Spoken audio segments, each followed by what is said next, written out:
Hi, this is Mike of 71 Squared and welcome to tutorial 8 on our series of writing a game on the iPhone. This tutorial is going to cover the particle emitter. It's taken me a bit longer than I anticipated to get this tutorial finished, mainly due to interruptions more than anything else, and myself getting distracted playing around with things like a sound manager class and things like that. So unfortunately I am easily distracted. If I find something interesting to work on, I'll disappear off and do that rather than what I should be doing. So I'm glad that I'm eventually managing to get this recorded tonight so that we can get this out there for you to have a play with. So what we're going to do is carry on from tutorial 7 and we're going to add the functionality which is going to give us our particle emitter. If you've not come across the term particle emitter before, it's a standard way in a lot of games for generating quite organic type effects. So if you want to do smoke or fire, explosions, electricity, rain, stars, I mean there's a whole mass of different effects that you can actually get from using a particle system. The particle system that I've created is fairly simple.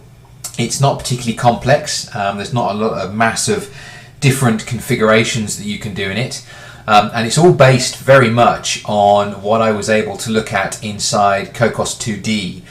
So I checked out their particle emitter to see how that worked and what that looked like, and that does form a real basis for what I've created. The Cocos 2D one is actually a little more complex than mine. It's got more capabilities around the forces that you can apply to each of the particles. The particles you'll see in my emitter are able to have velocity, direction, and you can add gravity. And that's it.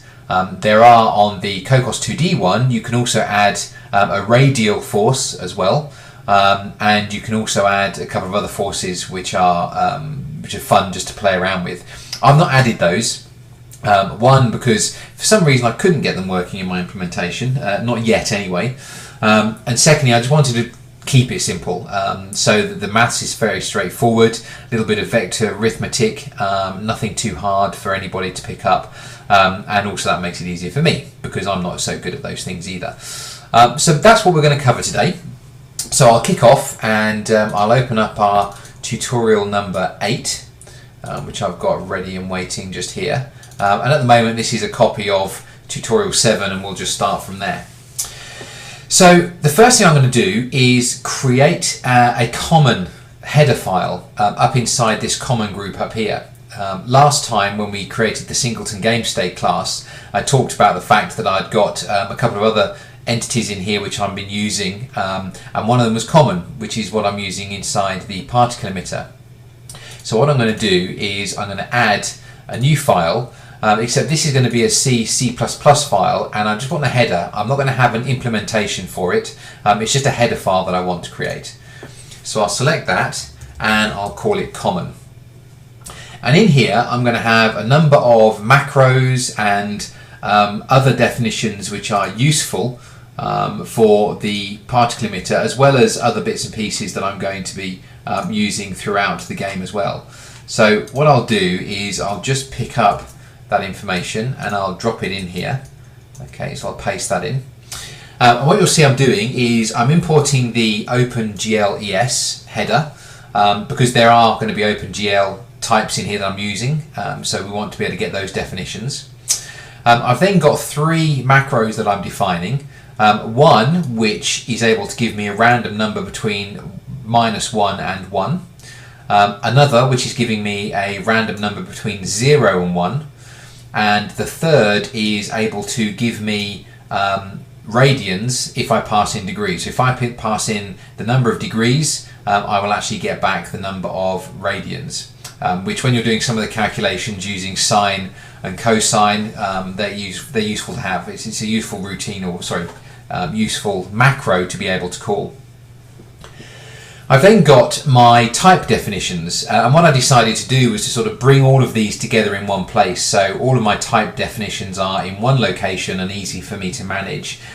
Personal preference really, I suppose. Other people may do it differently, but I've just grouped them all together in this common header file. So you can see I've got a few things in here. Some of these you'll remember. So quad 2, F, which I've added to it for float, is where I'm storing information around a quad. So I've got my X and Y locations for the bottom left, bottom right, top left and top right. And I'm also defining something here called color 4F.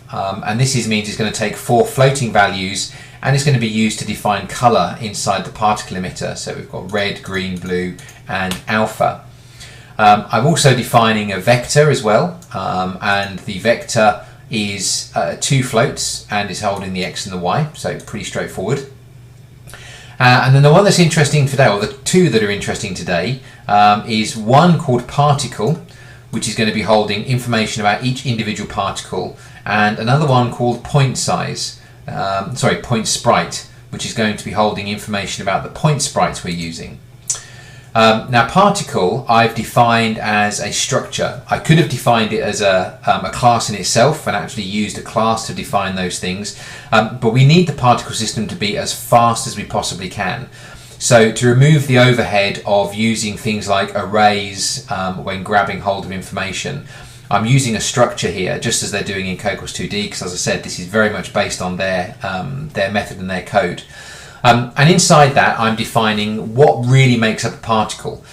So every particle that I emit from my particle emitter is going to have a position, which is going to be a vector, a direction, which again is going to be a vector, a color, a delta color, so in other words, what is the color change each tick. So in other words, if the particle is going to live for 3 seconds and I'm moving from the color red all the way through to the color green, that means that the color has to change by a certain amount each time the game updates, so that by the time the particle has been born and dies, I've gone through that entire color spectrum, or that entire color range. So that's what delta color is holding for me.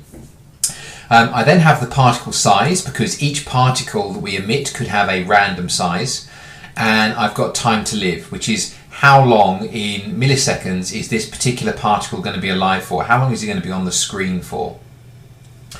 And inside point sprite, what we've got here is basically the X and Y location for each point sprite, along with the size. So each point sprite could have a different size. So what I'm doing here is I'm bundling all that together basically into one structure. The X, the Y and the size is being bundled together in the one structure. So that's the 2 things they're the 2 structures which are quite important for the particle system, and we'll go through those in more detail as we run through the actual class itself. I then have a bunch of inline functions, and as I've looked around other people's tutorials or gone around the internet, I've seen sort of snippets of being able to do things with vectors which have looked pretty useful, and there's this kind of stuff as well inside Cocos 2D. So what I've got here are a bunch of inline static functions. Now these are C functions or C++ functions, and what they're doing is they're just there for me to run. Okay, they're not part of a class, they're not a class method or anything like that. They are just functions that I can call from within other classes. Because they're static inline functions, there's only ever one of them, and it means that I can call these things and they're very quick. There's no method overhead, which you would normally get from calling methods from within a class. I'm not going to go through what all of these do. They should be pretty self-explanatory. I've got one here called vector 2f0, which really does nothing but creates a vector of 0, which it returns. I'm then creating a, for example here I'm making a vector, so I'm actually creating a vector, so I pass in 2 floating point numbers and it passes back a vector object using that X and Y number. I'm then doing color, so color make, which again is taking the red, the green, the blue and the alpha value and returning a color for F structure with those values inside it. I'm then doing things like multiplication, so if you wanted to multiply 2 vectors, or sorry, you wanted to multiply a vector with a scale or with another value, then you can do that using the vector 2 multiply. And what it does, very straightforward, is it takes the vector, it takes the scale that you want to multiply by, and for the X and for the Y it does the multiplication. You can then add two vectors together. So you pass in the two vectors, so I've got v1 and v2, and then you add the x components of v1 and v2 together and the y components of v1 and v2 together. And that's how you multiply two vectors. Same for subtracting. And then the last few are, I've said I'm not going to go through all of them, but I may as well now. The last few are things like getting the dot product of a particular vector. My explanation of a dot product isn't going to be particularly good, I don't think, but if you go on the internet, on Wikipedia, something like that, if you look up what the dot product is of a particular vector, you'll find out a much better explanation than I can probably give you. But then we have basically two vectors that you're passing in to get the dot product of them, and what we've got here then is the calculation that is done to actually give you the dot product. I've then got something here called a vector 2f length. And what this does is it's able to give me the length of a vector, which is quite handy. So that when I, for example, the reason that's there is that when I actually normalize a vector here, so I can normalize a particular vector, if I send that vector in, it actually does a multiplication of which it has to do a length as well. But again, for things like dot and for things like normalize, look them up online. You're going to get a much better explanation than I can probably give you. To be perfectly honest, I'm not brilliant at describing this kind of stuff, but they work. They're proven things that are out there, and they're handy just to have here for doing calculations on vectors. So that's our common file. That's all we need in there. There's no implementation to go with it. It's just a header defining these things that we can then include in a file where we want to have access to those. So having got that out of the way, what I'm going to do is I'm going to, inside our engine group here, create another group which I'm going to call particle emitter. And in here we're going to create a new file. This time we're going to go back to our Cocoa Touch class, and it's going to be an NS object, an Objective-C class of type, or a subclass of NS object.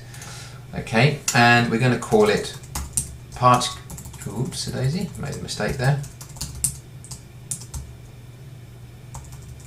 Particle emitter. Okay, so that's going to be the name of our class. So we'll have that, and we'll start populating what we need in here first. So we'll start with the .h file. What I'll do is I'll post in all of the information that we need inside the .h file so that you can see that. Okay, so what we're doing is we are importing our common that we've just created. I'm also importing the image class because we're going to be using an image to store the texture that we want to apply to our point sprites, and we're also going to import the singleton game state as well. So that we can actually store state about, or get state and store state about the information about the game. So, for example, when we set textures anywhere, we want to make sure that the texture we've just defined and we've just bound is stored inside the singleton game state, so that other classes which are going to be setting the texture can actually go and have a look and query that stuff. I've had some interesting information from some of the blog readers and commenters around moving all of the OpenGL functionality into the GameState class as well. So you're basically making an adapter really, where you're removing all of the OpenGL code and it's being done inside the GameState. All you're doing is setting the information inside the classes and then firing that off. So if you change technology from OpenGL to something else, you would just need to change the adapter. I think that's quite a smart pattern actually, not something I've had a chance to implement at the moment because there's so many other bits going on, but it is something you could do, and later on if I get a chance I'm going to have a look at that and see how that would work. So they're the imports out of the way, and then we start defining the properties that we're going to have inside our class. So if we look at these, we obviously create a shared game state which we're going to use. We then have texture, which is defined for as an image, and that's going to hold the texture for our point sprite, and we'll be going through what a point sprite is in a moment. I've then got a number of properties, and these are really holding all of the configurable items, if you like, for our sprite, our point sprite, our particle. So what you'll see here is a bit of a pattern. I've got, for example, a source position, which is where we want the particles to appear on the screen. And I've then followed that with a source position variance. So to make this organic, we don't want every single particle to appear exactly pixel perfect where the last one did. We want to be able to add, if necessary, a variance to that. So we want to be able to, within a variance of say plus or minus 5 pixels of that point, add a particle there at that location. So what we can do is we can pass in the core source position, but also a variance, which could say 5 on the x plane, 5 on the x coordinate, 5 on the y coordinate. So every time a particle is generated, it'll be within a 5 pixel range of the source position somewhere. And that will give us a bit of randomness to the creation of the particles, which is really what the particle system is all about. We then do the same for angle. An angle is in what direction is the particle emitted. Is it straight up? Is it going to be at an angle of 45 degrees and so on? And we'll then have things like angle variance. So again, we may want things to look like a firework. So we want them to go up the screen at 90 degrees, but with a variance of 15 degrees each way. So we end up with a V-shaped emission of particles. We do the same for speed. We have a speed and a variance. We then set gravity, and gravity will be on the x and the y coordinate planes. We then have the lifespan, again with a variance, because we don't want the particles to all live for the same amount of time. We do want them to have a bit of randomness to that, so some particles live longer than others. We then move into the colours, so we can define a start colour with a variance, and the variance is both the red, the green, the blue, is the red, green, blue and alpha. So you could define a start colour and again apply a bit of randomness to that start colour as you want to. Same for the finish colour. So the start colour is the colour that the particle will start as, fairly straightforward, and the finish colour is how you want it to look when it finishes, when it gets to the end of its lifetime. So you may want it to go from, for example, bright red to blue, and so the particle will travel through all of the colours from bright red making it to blue. We'll then have the particle size, again with a variance. We want to have a randomness maybe to the particle sizes. And we then define things like the maximum particles. How many particles do we want to emit in maximum? You don't want to have too many because it will really slow down the performance, but you want to play with this, and it's really just a trial and error, to be honest. You create or you define as many particles as is needed to achieve the effect that you're after. We then have a particle count, which is an internal counter that we're using. Emission rate and emit counter are also internal variables that we're using inside, which we'll see later. We then calculate, or we then define two IDs, two unsigned integers, one as a vertices ID and one as a colors ID. What we're going to do inside here is we're going to use these things called vertex buffer objects. We're actually using VBOs or vertex buffers, which is, I don't know really at the moment how beneficial this is on the iPhone, because the iPhone doesn't really have video memory. The memory it uses for video is just shared RAM, rather than actually having video memory on the video hardware as you would get on a larger machine with a dedicated graphics card. But what the VBOs do is it actually defines an array or a buffer on the memory, or in video memory. So if you define a buffer in video memory and load that up, when you then ask OpenGL to process that buffer of, say, vertices or colors or textures, if they're loaded onto the video memory, then it can move through that a lot faster. You're not doing the memory copy functions to go from main memory to video memory. As I said, on the iPhone, I don't really know the benefit. I've read different things. Some people say there is a benefit with large models. Some say they've not seen any benefit at all. This is how Quarkus 2D was doing it, and I'd never played with buffer objects before, so I thought, well, I'll give it a go, and it works fine, but I don't really know whether there's any speed benefit we're gaining. Maybe later on there will be dedicated video memory on the iPhone, maybe the new one that's coming out. If so, then we may see some performance improvements by doing it this way. I then define a couple of arrays, so I've got a couple of pointers actually, which we turn into arrays. So I've got particle, which is going to hold the particles, and I've got point sprite, which is going to hold the vertices. And you'll see that in a moment we take those structures and we actually use those to create arrays using malloc. Same for color, okay, because I want to have colors in there as well. We then have another bunch of variables which are really for controlling the particle. We have active, in other words, is it alive? If we have active, it means that we want the particle emitter to be running. If active is no, the particle emitter won't emit any particles. We then have index, which is an internal counter. We have use texture, which is actually something that I can comment out and delete later because that's something that I don't need anymore. Elapsed time, because what you can do is you can set a duration. You can say how long do you want a particle emitter to emit particles before it stops. So elapsed time will internally track how long the particle's been running for, and duration is how long in milliseconds do you want the particle to run.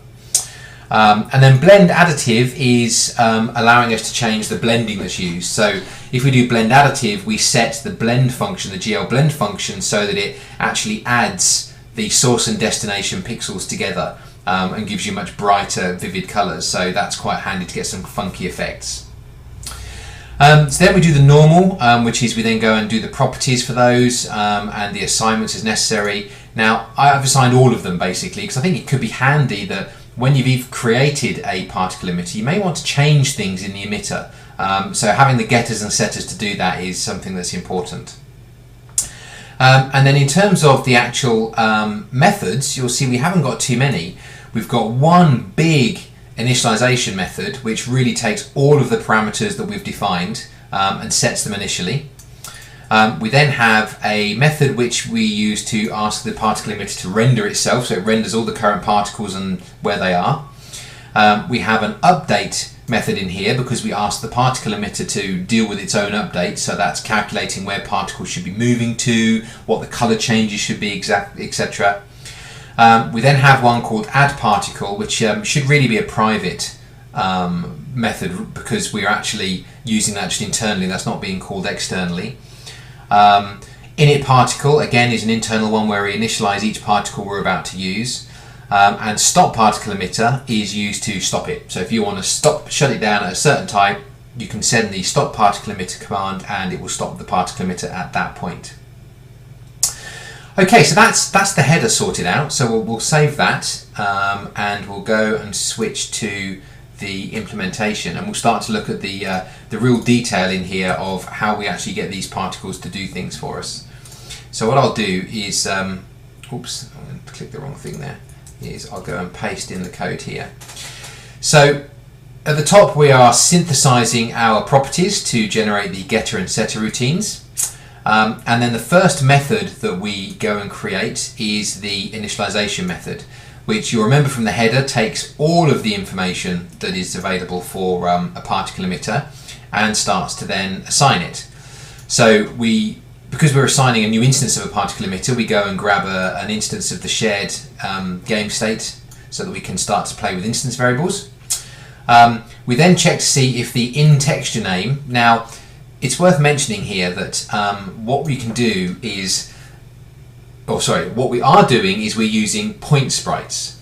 And these are a special type of sprite inside OpenGL, and you can assign a texture to them, and you can have them natively anywhere from 0 to 64 pixels square. Okay, so it will 64 is the maximum. You can go bigger, but you have to do some clever tricks to do that. Again, Cocos 2D are implementing a class that means you can go and have particles bigger than 64 pixels. I've just implemented 64 pixels at the moment, which is the maximum you can go to by default.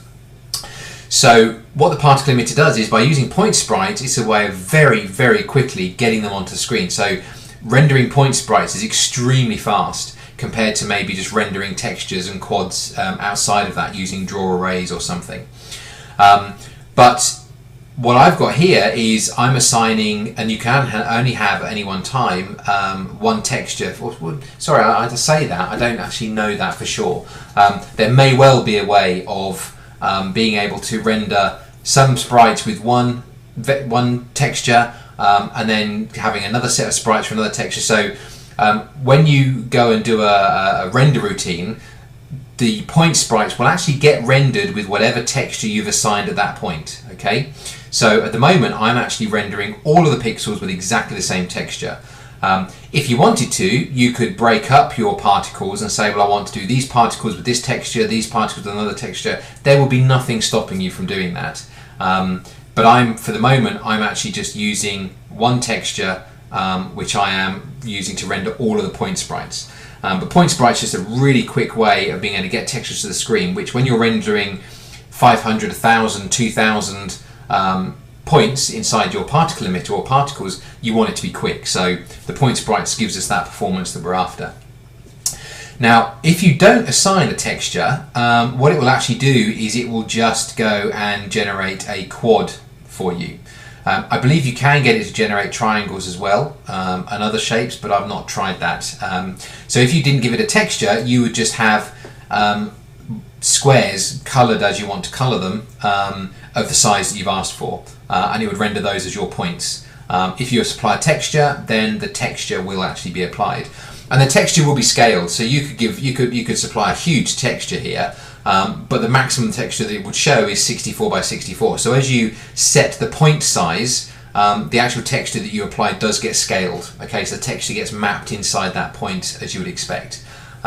Bit of a waste of time though, given a massive, 128 by 128 pixel texture if you know it's going to be 64 by 64. So just something to bear in mind. The other thing, the other optimization which can be done, which again I've not done in here, is you could use PVRs, okay, which is a special format of graphic that the iPhone video hardware can handle natively and can handle much quicker. You do lose some resolution and detail when you create PVR textures. I've not actually played with them yet, but you can get bonuses. So for example, Rick at Cocos2D, he was telling me that the chances are you would maybe see a 10 to 12% improvement on frame rate using the PVRs over, just say, PNG textures. So again, if you're trying to squeeze the maximum out of your particle system, doing something like that would probably be a good idea.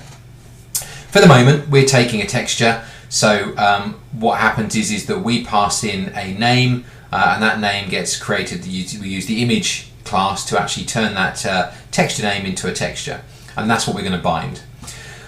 We then have a bunch of assignments, so we're setting the parameters that have been sent into the parameters that are inside our class. We then go and use malloc to create a number of arrays. So we've got particles, which is going to be the maximum number of particles times particle, which is our structure for particles. We then do the same for vertices, and for the vertices we're holding the point sprite, okay, because the point sprite is not only going to give us the vertices, which is the location of our point, it's also going to give us the size of our point as well, which we can grab. So we're sort of, rather than having two arrays, we're using one there and packing these things together. And then we have an array of colours, because we want to have each particle to have a different colour. So again, we can draw all of these particles in one OpenGL call. Because I'm using the same texture, I can load particles with all the particles that I need. I can load vertices with the locations and sizes of all those particles. I can load the colour array with all the colours of those particles. And that means we then just do one call to draw arrays, and bam, it draws everything. Okay. We then have a little check that says if anything went wrong, like for example we couldn't allocate particles, vertices or colours, then free up what has already been created and return nil, and also put out a warning. And we then go and set these to 0 as well. Now what I have started using, again from some advice that we had in comments on the blog, is calloc rather than malloc. And what calloc is able to do is it defines the array and sets everything to 0 at the same time. So it does keep things a bit tidier. I've not had a chance to implement it in here yet, but that's something that you could do. Once we've done that, we then create these buffers. So these are the two OpenGL commands that go and create two VBOs, two buffers. One of them is, and again, the number here is how many buffers you want to create. Okay. So I'm creating one buffer here, and the ID of that buffer I'm loading into the vertices ID. And I'm creating another buffer and loading its ID into the colors ID. Okay, and we're going to use those later. We then say that by default the particle emitter is active, that there is a 0 particle account, because that's going to be incremented as the emitter actually emits particles, and the elapsed time is 0, because obviously we're going to start tracking the elapsed time as we go through. So that's the initialization. The next method which we have in here is add particle. And what this does is it gets called as we're doing our update. So as we're emitting particles, each time a new particle needs to be emitted, this little method gets called, which actually goes and generates a new particle. It goes and puts a particle into our particle list, into our array, and it also goes and initializes that particle as well. Okay, so we'll take a quick run through here. First of all, we check to see if the particle count that we've already got, which is counting how many particles we've generated, if it's equal to the max particles, then we don't generate any more because we've reached the maximum. So we just return no and we don't do anything else. If we've not reached the maximum number of particles in our emitter, then what we do is we create a new particle, okay, and that new particle is going to be whatever is in particles, the array, at particle count. Okay, so what we're doing is we're saying go and get the last particle that was created, and we're going to point, or we're going to load it into this particular particle here. Okay, so that's how we're generating our particle, or initializing our particle if you like, and we then go and call the initialize routine, which we'll look at in a moment, which actually sets all the values inside that newly created particle. We then increment the number of particles because we've now got a new particle we need to deal with, so we say particle count plus plus, and we return yes, so that we know we've actually gone and generated a new particle. So one of the things we need to do in here is this init particle. So we'll look at the next method, which does exactly that. And this is where we start to define the particle itself. I've put plenty of comments in here, so hopefully it'll be straightforward for you to follow this when you look at the source code. But what we first of all do is we set this position, okay, which is where is the particle going to be created. And that's calculated by taking the source position that we provided, both x and y, adding to that the source position variance multiplied by our random -1 to 1. So what we do is we take the variance, okay, the could be 5 pixels, and by multiplying it by our random -1 to 1 macro, we're then able to get that randomness to it. So first time round we may have the source position +2, then it may be the source position plus -2 or plus -3, and the next one might be +5. So it just keeps, and it's a nice way of being able to get a random location from the source position which is provided in. Okay, so we do that for both the x and the y. That sets the position of our particle. We then go and get an angle, because we can define the angle a particle is flying in or being moved in. So what we do is we use the degrees to radians macro, and we pass in the angle, okay, which is the angle that we've put into our initializer, plus the variance times the random again. Okay, so we say we want to get an angle, okay, and we want that angle to come back as the angle plus a variance with our macro of -1 to 1. So again, we're just adding that randomness to it. And we're doing the degrees to radians because we want to have the result given to us in radians, because the next command is actually going and creating our vector. Okay, and the vector is going to be numbers that we add. So if I'm at 5, 5 is my position, x5 and y is 5, if I want to travel at say a 45 degree angle from there, then I'm going to want to say x, I need to go 1 to the right and I need to go 1 up. Okay, so the vector of actually traveling in that direction is going to be 1, 1. And what I can do is I can then add that vector to my position, and I'm going to travel in that particular way. Now obviously that was 45 degrees, that's pretty straightforward. So what we do here is we just use a little bit of maths and we make a vector by saying take the cosine of the new angle, and that's going to be our x, and take the sine of our new angle, and that'll be our y. So our vector here, which is the direction in which the particle is going to travel, is then calculated, okay, by taking the angle we've got and then turning it into a vector. We then calculate the speed, and again the speed is whatever we passed in with a variance calculation. And we then say, well, now we've got the speed and the position and the vector, we need to actually get a direction going as well. Okay, and the direction basically is a multiplication of two things. It's a vector in itself, in that it has an x and a y coordinate, but it's made up of not only the direction but the speed, because a vector really is direction and speed in simplistic terms. So we need to do those things. We need to multiply the vector, which is the direction, with the vector speed, okay, which is the speed we've just calculated.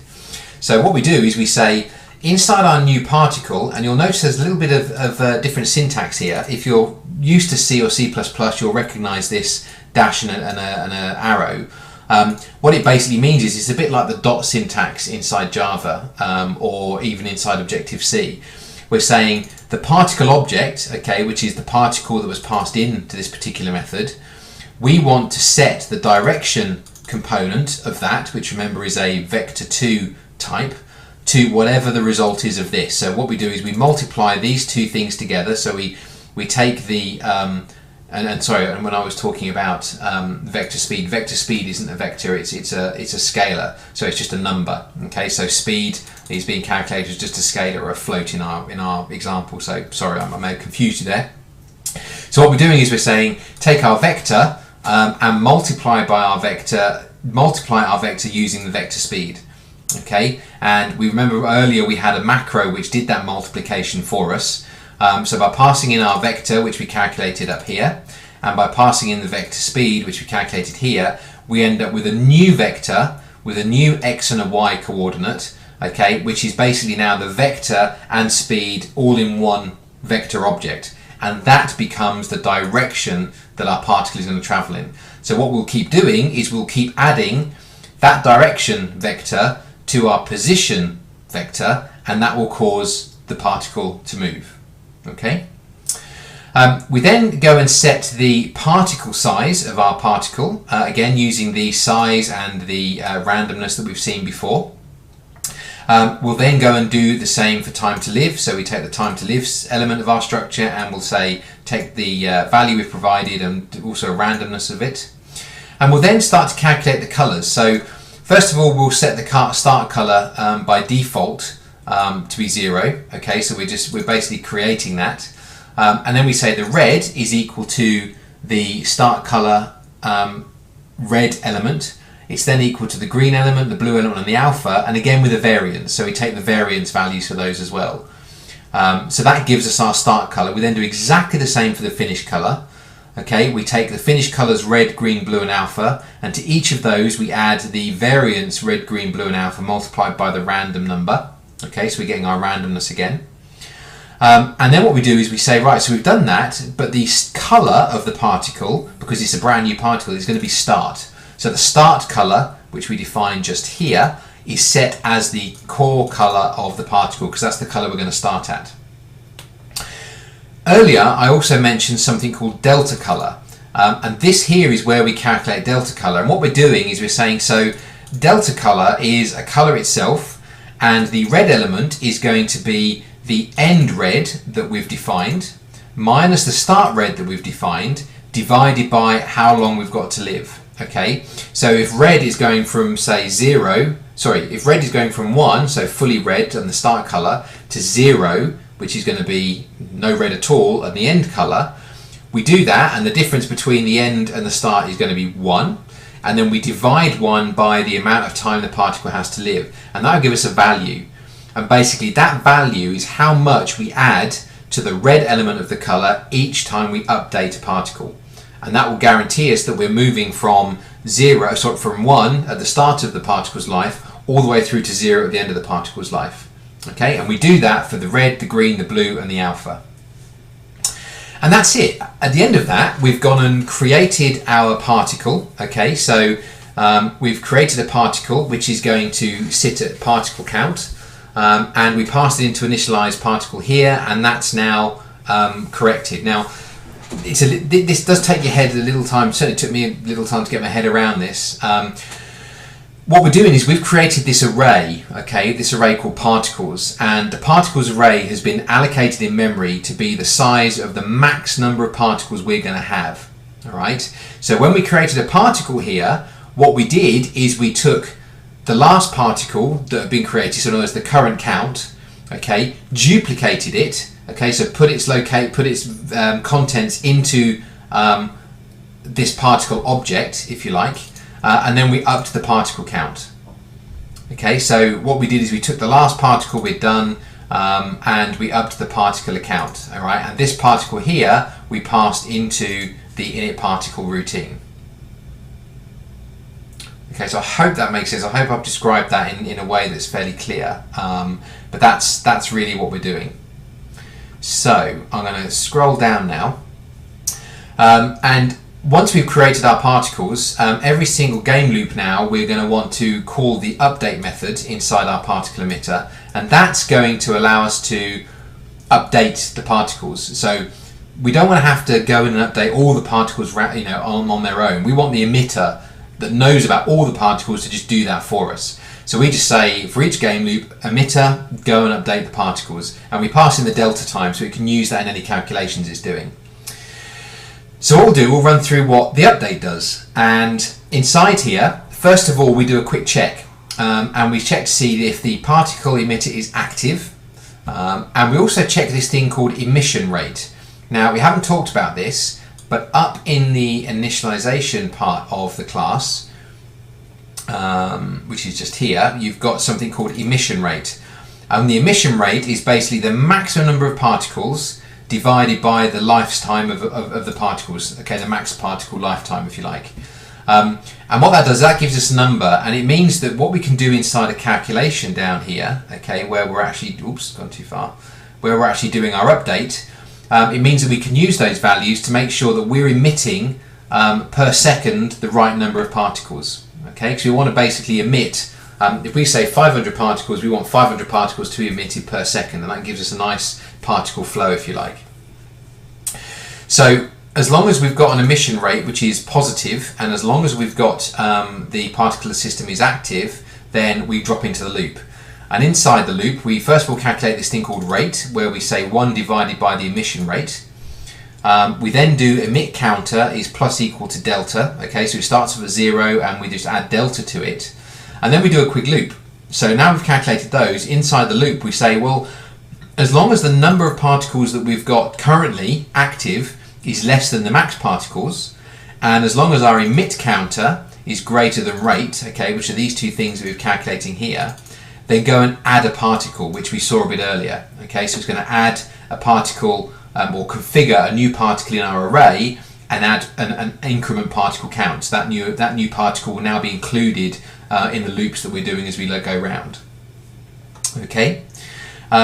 We then reduce the emitter rate by however much rate is, all right, and that means then that it's really just a timing thing. It just handles the timing side of things. So it really just means that we're only going to add as many particles as is necessary to make sure that we're generating the maximum number of particles we've defined per second. Okay. Once we've done that and we've looped round and all the particles we need to generate are actually generated, we then do a check. We increase the elapsed time, and we then check to see whether the duration is -1. If it is, if it isn't -1, it means that we want to check the time. So a duration of -1 means just go forever, don't stop, just keep emitting particles. So if it isn't -1 and the duration is now less than the elapsed time, okay, so in other words, it's the duration has now gone below that, so the elapsed time is increased past the duration, it means we want to stop the emitter. And what it will do is it will then call a stop particle emitter method, which we'll look at a little bit further down inside the class here. Oof, right, so that's quite a bit of stuff we've covered there, but this really here is just dealing with, in the update routine, making sure that particles get created and placed into our array.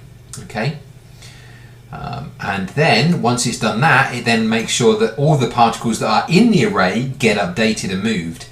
So we set our index pointer or our index variable to 0, and we then do a while loop. And this while loop is going to go through all of the particles in our array. So particle count is tracking, remember, how many particles in our array are alive, because we may have set our array up to have 1,000 particles, but at the moment we've only got 500 particles that are active.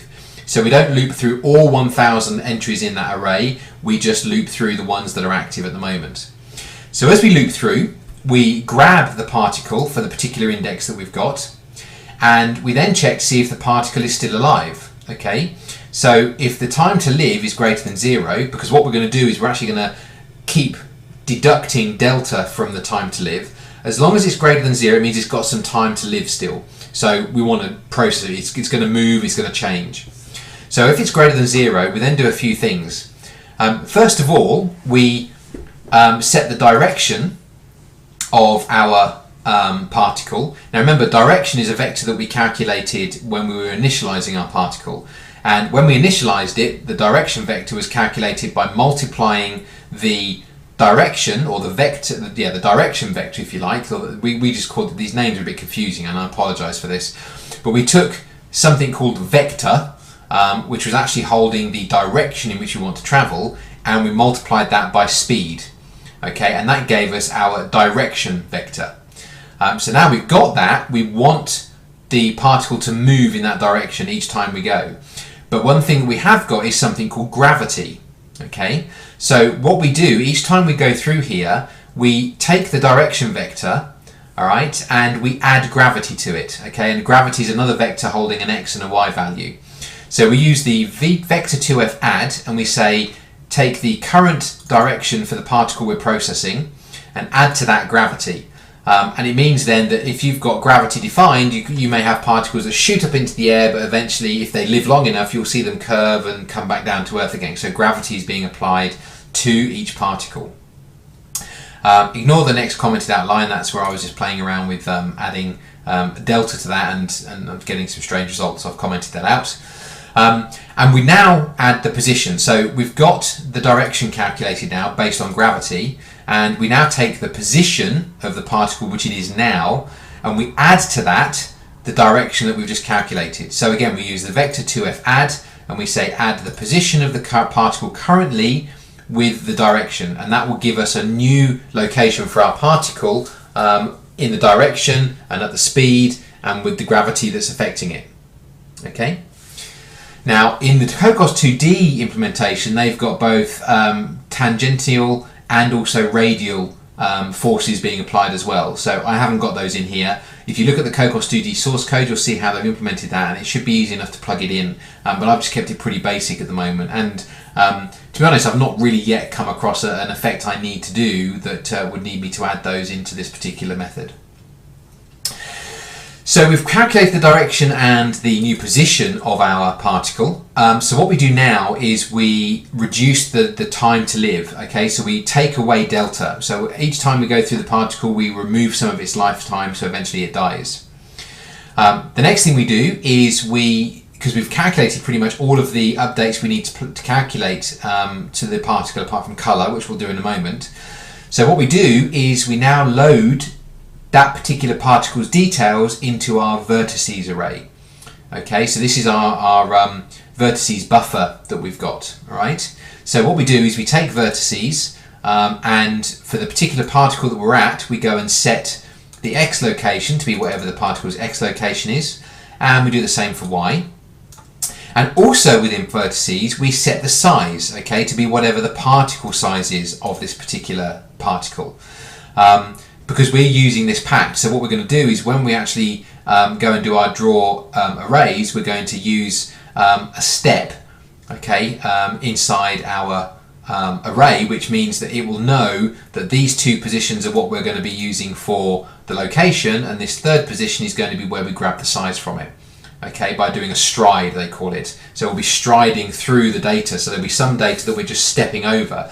So, for example, the size, the pointer, the point sprite size, will be getting the size from every third float inside the array.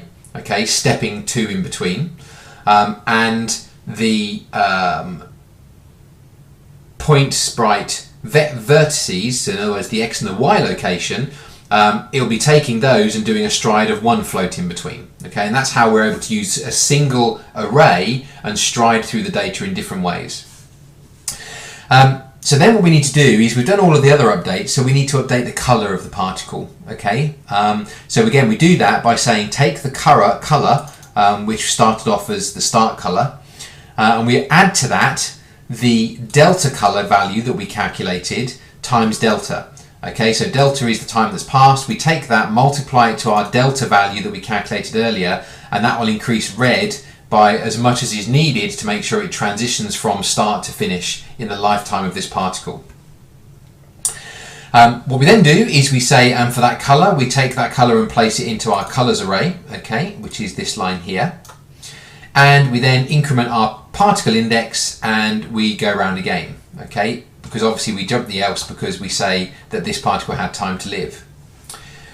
Now, if the particle didn't have any time to live, in other words, it had expired, then we skip all of that and we jump down here into this part. And what this does is it means that we're able to keep our array tightly packed together. I'm not sure how I'm going to sort of describe this. I maybe should have done a picture sort of help describe this. But what it really means is that if you had an array of 10 particles and particle number 5 was suddenly expired, so it ran out of time and that now was no longer alive. What this part of the code does is it says, well, as long as we're not already at the end of our particular, because it's a zero indexed array, so as long as we're not at the end of our array already, then what I'm going to do is I'm going to take the particle that I've just found to have expired and I'm going to set its value to be the value of the last sprite that's active. Okay, so remember, particle count is holding the number of active or live particles inside our particle array. So what we do is we say particle number 5 now is going to have the contents of particle number 10 inside it. All right, and what we do is we now then take away 1 from the particle count. So instead of there being 10 particles, there's now 9 particles. Particle number 5 that expired, so is no longer needed, has been replaced by the very last active particle. All right, and what it means is that next time through, when we get to particle number 5, it's not the particle now that expired last time, it's particle that was in location for particle 10. And we won't get to particle 10 because we've reduced the number of particles by 1. I hope I described that okay. So it really just means that we pack together all of the active particles so that we only ever drop into this little else here once. Because if we didn't move the particles around, next time we came through here, it would get to particle 5, it would go, oh, particle 5 is not alive anymore, so I'm going to reduce the particle count. When in fact we don't want to reduce the particle count, we already know particle 5 is dead, we processed that last time, and rather than have complicated mechanisms for tracking that, this little routine here just basically means that we have all of the active particles packed together at the beginning of that array. Okay, so I hope I've made sense with that. And once we've gone through this while array and we've updated all of the active particles that we've got in our particle emitter, it then comes to load and actually get that data into our buffer arrays. And that's what these commands here do. Okay, so what we do is we bind basically first of all to our vertices buffer, so that was the ID that we grabbed earlier on, and we're telling it it's an array buffer here. We then go and load into that bound buffer by using the buffer data command the array that we've got. So max particles, okay, is the size of the array that we have, okay, and vertices is the actual location of that array. And what we're doing is we're saying it's a dynamic draw, okay, so we're going to dynamically draw all of this stuff as we run through, so let me change that, rewind.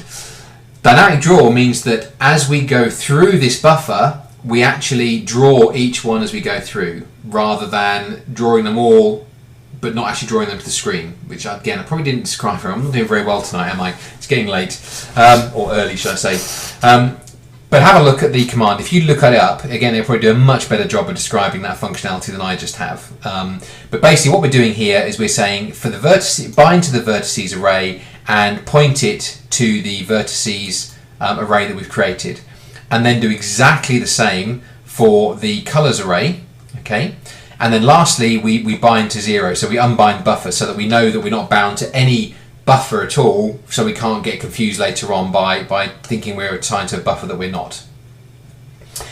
So, at the end of that update, what we've done is we've gone through, we've identified all the active particles, we've updated them as necessary, so that's their location and their colour and their lifespan has all been changed, and we've then loaded all of that new data into these buffers. Okay, so they're now in the buffers ready to be printed or ready to be rendered to the screen.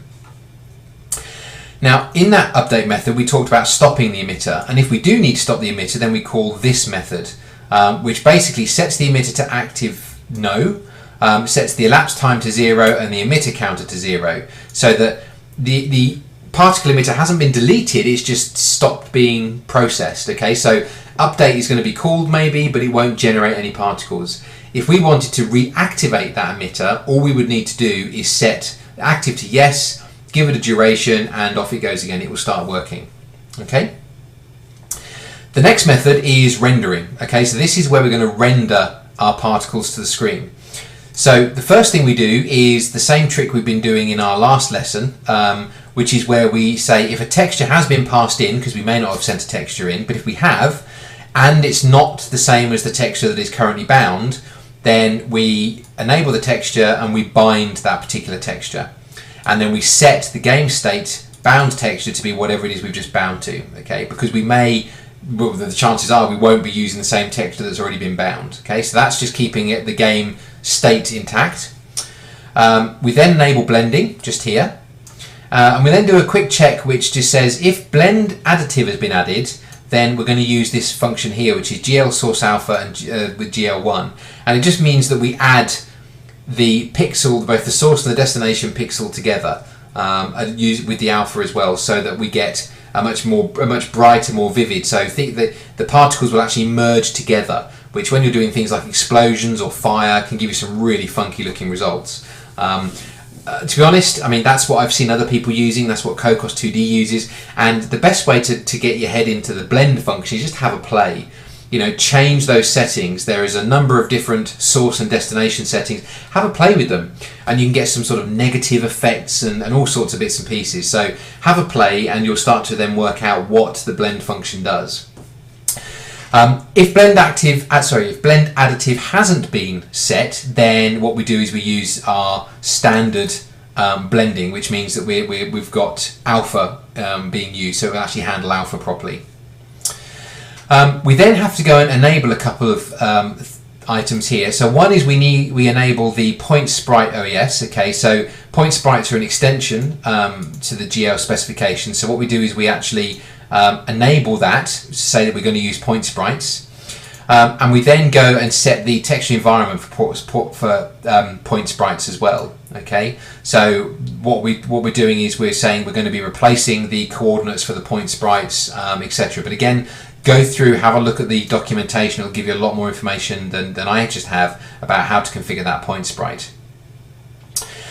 We then get ready to define our vertex arrays and stuff. So we use the enable client state to say we're going to use vertex arrays, and we then bind our array buffer to be the vertices array here, okay, which is important.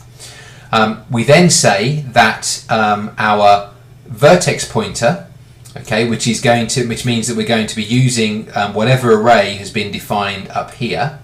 Okay, we're saying it's going to be two items in there. They're both going to be of type float. Okay, and the size of those is going to be point sprite. Now remember, point sprite is actually 3 bytes long. Okay, because it's not 3 bytes long, 3 floats long, because we've got X, we've got Y, and we've got the size in there. Okay, and we're saying that there's no step at the moment. All right, because we're going to be using these things as we need to as we go through. Okay. We then say that we want to have the point size array, so we want to be able to use an array to define the size of each particle. Okay, and then down here we're actually doing the pointer. So just like we've defined the vertex pointer here, we're defining the size pointer here, which is going to be of type GL float. The size of each of the entries in that array is going to be point sprite. But what we're doing here is we're saying actually we want to jump the first 2 floats.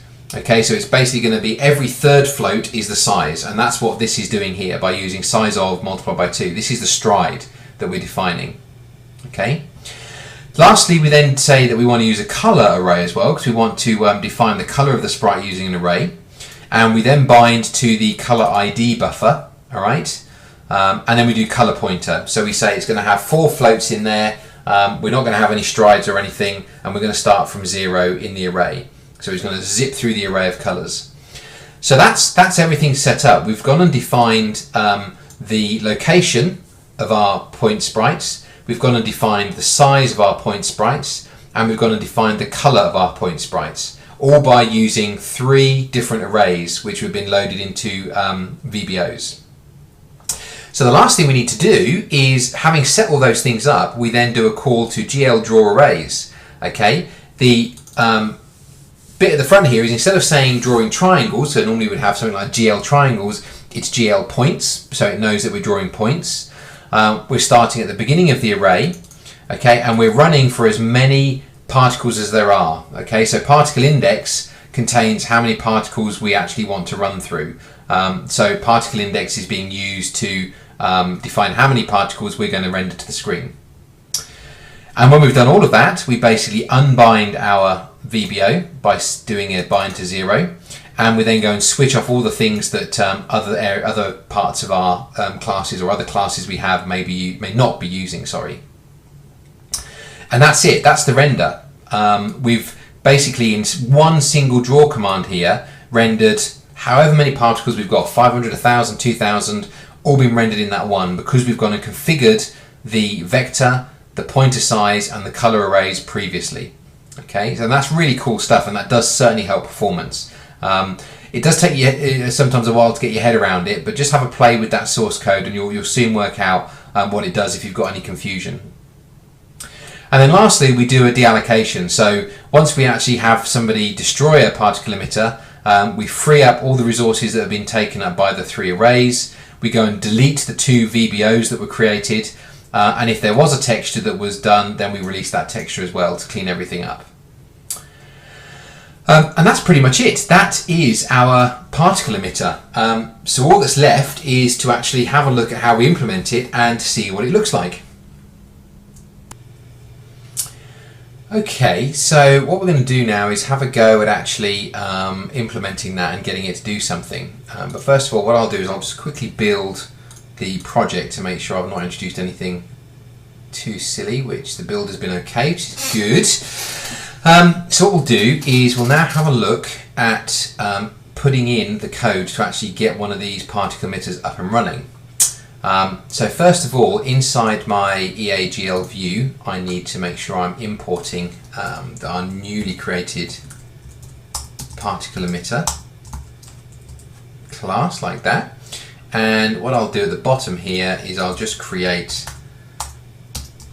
something called PE, which can be our particle emitter. Okay, and you can have a bunch of these if you wanted to in your game for different effects. One could be an explosion, one could be fire, one could be, I don't know, whatever funky thing you want to put into your game.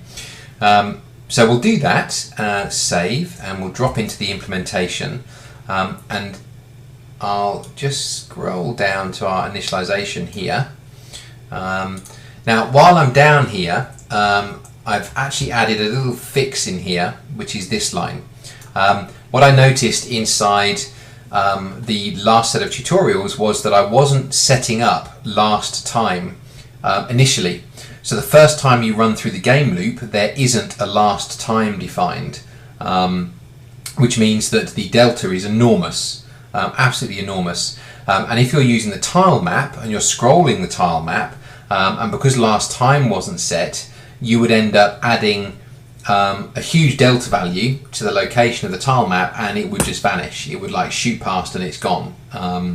So I think I've seen people have problems with that. So when you initialize the game, I needed to have last time set, which may be a problem you've already seen and sorted out yourselves, but I spotted that recently, so that needs to be added in there as well.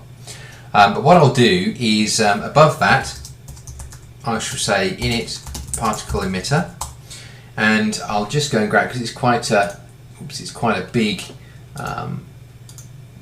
initialization or init method. I'll just grab one that I made earlier in true Blue Peter fashion, which in fact is probably not a good thing to say. If you've never seen Blue Peter, that probably means nothing to you. But it's a children's program here in the UK where they show you how to make things out of cardboard and sticky tape. And they normally tell you how to make one and then take one out from under the table saying, here's one I prepared earlier. So in Blue Peter fashion, here's one that I made earlier. And what we've got is, and I'll just reduce this number here, it's a little bit big. This is us allocating a particle emitter, and the particle emitter is being allocated with all of the values that you can see are necessary. Okay, so all of the values that we said we wanted to have in here have actually been placed on the particle emitters. Have actually been placed inside the method call. So I've got a position which is smack bang in the middle of the screen. I've got a variance, so just a small variance, 5 pixels each way. I've also got a speed with some variance as well. I've got a particle lifespan of a second with a second variance. Some things will just die out straight away. I haven't got an angle, but I've got a variance of 360 degrees, which means that particles will actually come out of this at 360 degrees, so all the way around. I've got no gravity defined, and I've got some colours here. So my start colour is going to be full red, half green, no blue, and fully opaque. But also the start one may be half opaque as well, so maybe some transparency there with the randomness. My finish colour is going to be 0.2 of red, no green, no blue, and it's going to be completely transparent. Okay, and then the variance, is 0.2 for this one. Okay, so that could be anywhere from 2 to 0. I'm saying there's 500 particles are going to be max for this particle emitter. That the size of particles is going to be 32 with a variance of 30. Okay, so that's going to give us some different sizes, quite very small to very big, or to quite big. I'm saying that the particle should, or this particular particle emitter should run for 0.125 seconds, and I'm saying that additive is yes. Okay, now the best thing to do, and it's what I've done really, is just play with those settings, and you'll soon find out what works, what doesn't work. You'll really be able to have a go and see how these things work together and the kind of effects that you can get. But that's something fairly basic really to get up. And this is to sort of give us a kind of explosion type effect.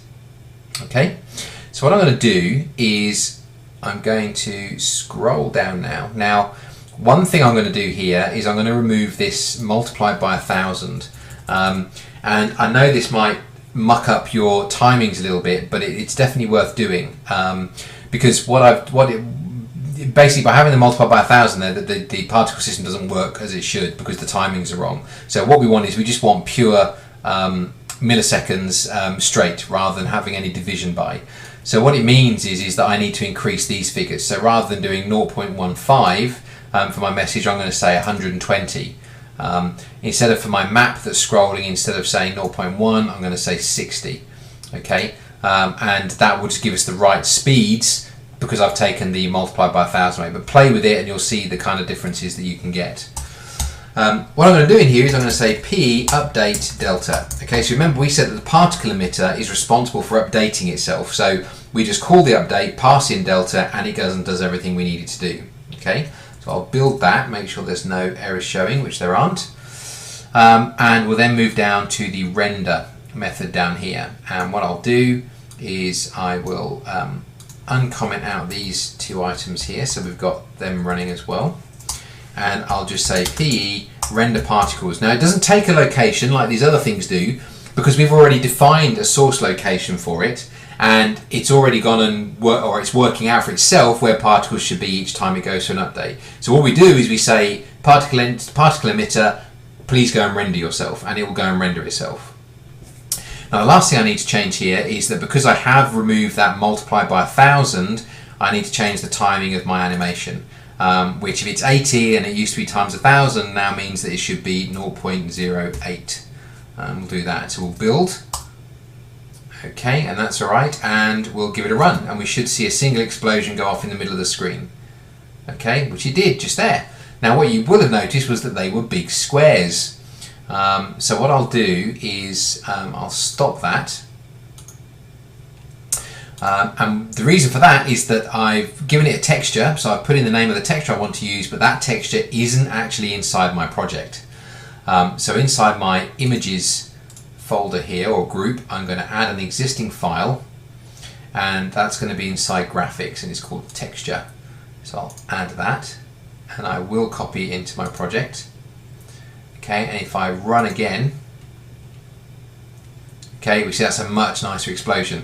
But we're only seeing one of them, and we really want it to sort of play over and over and over again. So what I'm going to do is I'm just going to add to the end of my code here a touches method, so that we can actually touch the screen. Every time we touch the screen, we want it to play that explosion.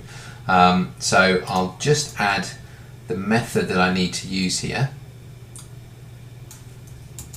which is going to be probably in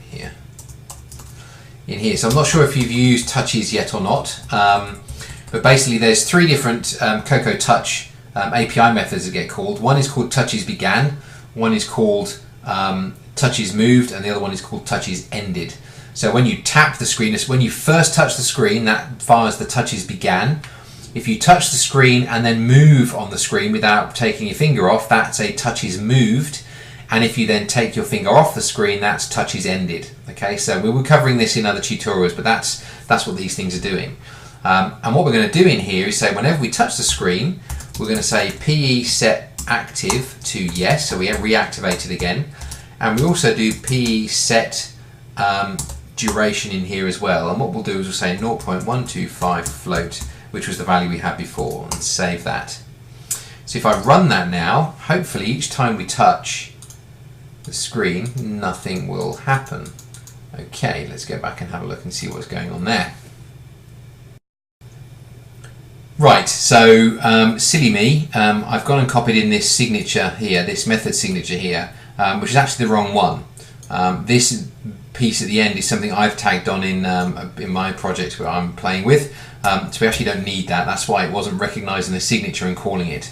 But just having that signature here, which passes in the touches, which is a set of touches because it may be multi-touch, so more than one finger, along with the event information, that's the signature we want.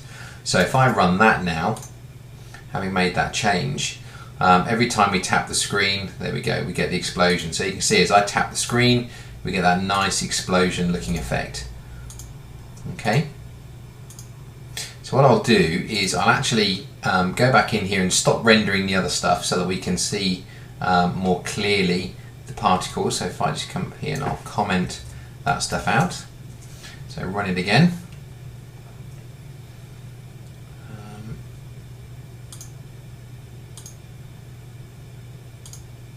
Okay, so we've got our explosion going, but in me commenting out the other bits and pieces, it's gone and turned the texturing off, which is interesting. So let me go back here and have a look and see what I've done.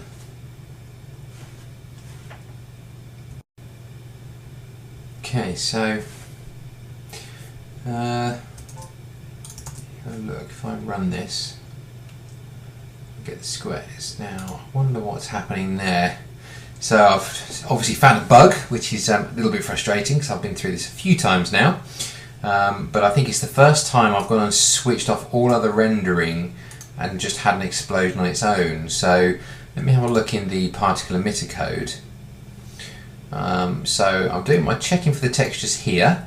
I'm enabling my texture, I'm binding my texture, and then setting the game state, so that should all be fine. And then at the end, okay. So I'm disabling the texture 2D here, okay, and yeah, that's not going to work, is it? So I'm disabling the texture there, and then back up again.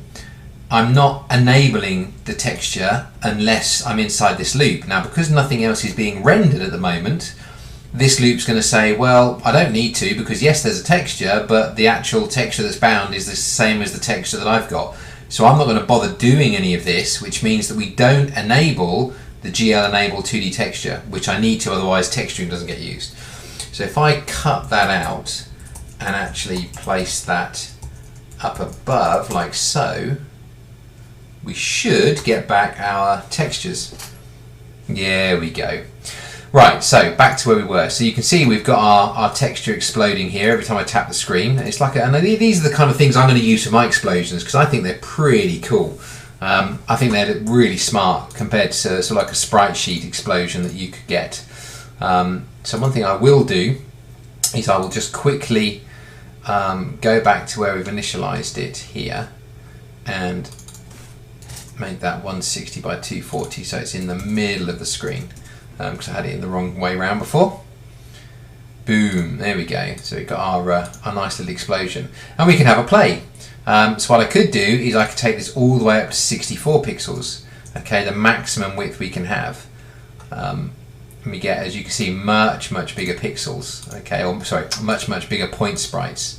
What I could also do is I could reduce the number of sprites, okay, and bring it down to 10, so there's not quite so many of them, which doesn't really work very well, does it? Because it's all sort of generating them, not really enough to go round. So let's make that back up to say 100. There we go. So it's giving us our 100 random ones there, like that. We could say the randomness, I want to have far more randomness. I could say 50, and you'll see that the actual source location is going to be quite, there you go, so that they're actually appearing in all over the place now, as you can see. Let's put the number of particles back up again. Okay, let's get rid of that space, run that again. Okay, so we see we've sort of got a really bizarre looking thing there, which is kind of like an explosion, I suppose.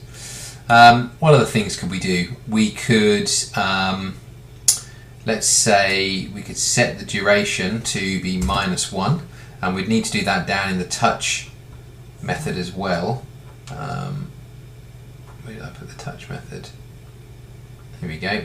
So that when we touch the screen, it's also it's -1. Okay, let's do that. There we go. It's going and generating that for us. That's like a, well, it's like kind of like a sun or something like that, I suppose. But that's just repeating itself now. We're not actually, giving it a time limit. So that's different. And I could play for hours with this stuff, and I have to see what kind of effects you can get. Let's put that back to 5.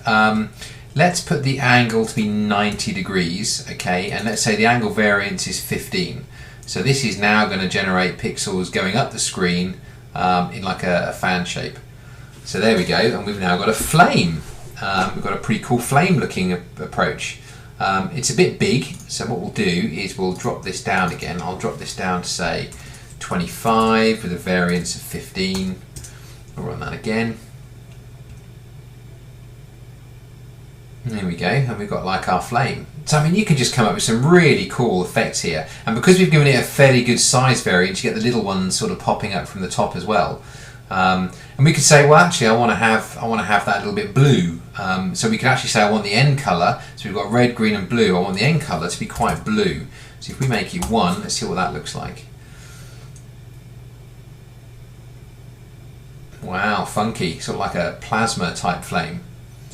So, and obviously these are a fairly long life cycle. So again, we could say, well, let's drop the lifespan down. Let's make it to half a second like that, with the variance being half a second again. Let's do that. There we go. So we've got a much faster looking flame now. Okay, so that really does look pretty cool. That really does look like a flame. To me, it does anyway. So we could also say, well, actually, let's turn off the blending. Let's have a look and see what the blending looks like with it switched off. So we'll do that. Okay, and you can see now you're seeing the individual. You're seeing the individual particles now. They're not blending together using that mode anymore. They're sort of there, and that's kind of like smoke now. So if we actually change this and said, well, I want to go from let's say fully white like that, all the way down to black, like so. Let's do that and see what that looks like. There we go, we've got some smoke going on. So that's quite cool. We could make it go longer, so let's say 1.5 seconds, so we've got more. It'll go up longer into the air like that. We can increase the variance again, so I could say 45 degrees each way, and that would be quite sort of a big fan out. There we go. And we can also have some gravity. So let's just muck around here. Let's start with 0 for these colours. Okay, and I'm going to say a variance of 1, so that should give us some really random colours to start off with, and then we'll finish with some really random colours as well, like that. So if we should have some multicoloured balls now, yeah, there we go. So lots and lots of different coloured balls.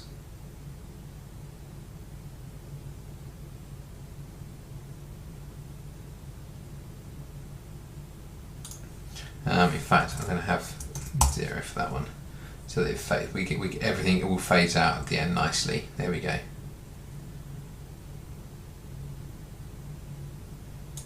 So what we could do is we could slow things down a little bit, like so.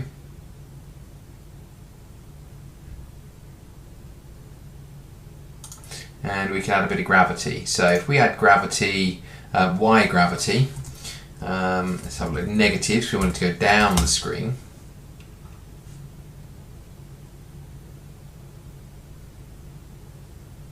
Okay, so that's probably not working so well. So let's put some speed back on here again. And let's change this to be 15. I mean, it really is trial and error, this kind of stuff. It's probably quite boring sitting there watching me playing with this, because by now you should have the code yourself. So there we go. That's a little bit better, isn't it? Let's make this 2, make it faster, so things get higher up into the air before they fall down. There we go. So we've got like a bit of a firework effect going on. Okay, and let's have a look, see what that looks like with the additive switched on. Yeah, really like a firework now. We could even make these points a little bit smaller with no variance, so they're all going to be exactly the same size now. There we go.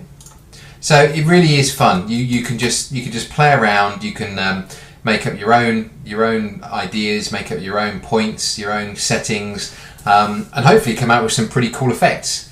I think they're quite smart. I mean, it's certainly exactly the kind of thing that I was after. So hopefully you found that useful.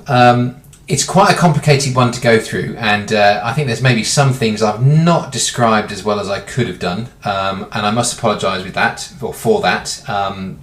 Unfortunately, it is nearly 2 o'clock in the morning here, and doing these things late at night is not the best thing at the end of the day, but I'm hoping you got the gist of what's going on inside this class, and that you can have some fun with it. So download the code, give it a go. If there wasn't anything or if there was something that didn't make sense and you've got any questions, comment on the blog, and we'll answer them as soon as we can. So I hope you do enjoy it, and I will be joining you very soon for the Sound Manager class. The class is written. I'm just making sure there aren't any obvious bugs in it, and I'm hoping that by or tomorrow evening I'll actually be able to do the tutorial for the Sound Manager as well, so that we can actually play tracks using the AV player for background music, and on top of that we can use OpenAL to actually do our sound effects and play up to 32 sound effects simultaneously. So I'll hopefully get that done tomorrow evening. So thanks for watching, and I'll be back soon.